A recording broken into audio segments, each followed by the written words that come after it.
শেখ হাসিনা পলায়নের পরে যখন দেশের মধ্যে চরম বিভক্তি, একটা অস্থিরতা, আনন্দ একসাথে বিরাজ করছিল, সহনশীলতার প্রশ্ন আসছিল, পরাজিত শক্তির উপর আক্রমণের কথা আসছিল, তারেক রহমান সাহেবের একটি বক্তব্য আপনারা কতজন শুনেছেন আমি জানি না, আমি এক্স্যাক্টলি বলতে পারবো না, আমি এটা সারমর্মটা এরকম করে বলছি। উনি বলছেন যুদ্ধে যারা জয়ী হয় সেই জয়ের যে আনন্দ সেটা ম্লান হয়ে যাবে যদি পরাজিতদের নিরাপত্তা দেওয়া না যায়। খুব গুরুত্বপূর্ণ কথা। সুতরাং যুদ্ধ জিতে যদি আপনি আপনার পরাজিতের নিরাপত্তা দিতে না পারেন সেটা ম্লান হয়ে যাবে।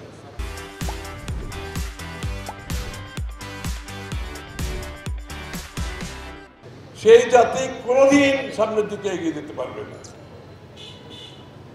তাই আমি বেশি বক্তব্য রাখছি না যে বিএনপির পক্ষ থেকে বিএনপির রাজনীতির যে ভাবনা, যে দর্শন, যে চিন্তা, যে আকাঙ্ক্ষা, তার একটুখানি আমি তুলে ধরলাম।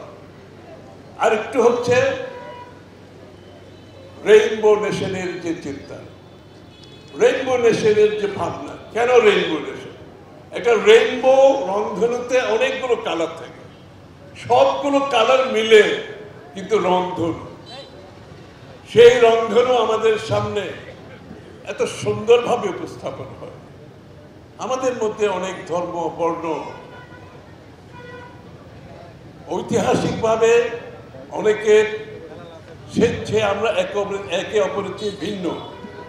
আমাদের নৃতাত্ত্বিক গোষ্ঠী যারা আছে তাদের ইতিহাস ভিন্ন, তাদের ভাষা ভিন্ন, তাদের সংস্কৃতি ভিন্ন, অনেকের বিভিন্ন ধর্মের আছে।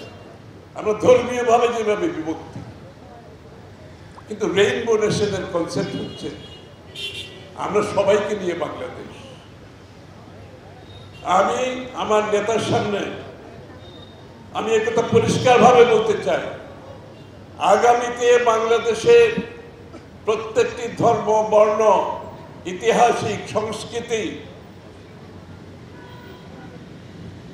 কৃষ্টি সব কিছুতে আগামী সরকার তারেক রহমান সাহেবের নেতৃত্বে আমরা সব কিছুতে বিনিয়োগ করব, যাতে প্রত্যেকটি জাতি, প্রত্যেকটি ধর্ম যার যার অবস্থান থেকে তার নিজস্ব সবকিছু সংরক্ষণ করে বাংলাদেশের সবাই মিলে আমরা বাংলাদেশকে এগিয়ে নিয়ে যেতে পারি।